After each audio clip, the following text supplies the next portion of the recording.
Difference between ADC and DAC. ADC. The analog-to-digital converter, ADC, is the reverse process of digital-to-analog converter, DAC. The ADC is also called quantization, in which the analog signal is represented by equivalent binary data. The analog signals vary continuously and are defined for any interval of time.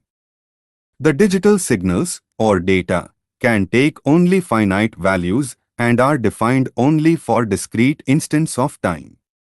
If the digital data is represented by n-bit binary, then it can have 2n different values.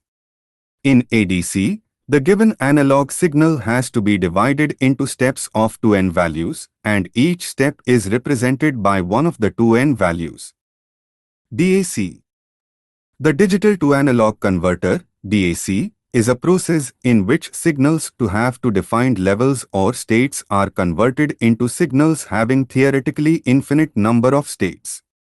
The DAC will accept a digital, binary, input and convert it to analog voltage or current.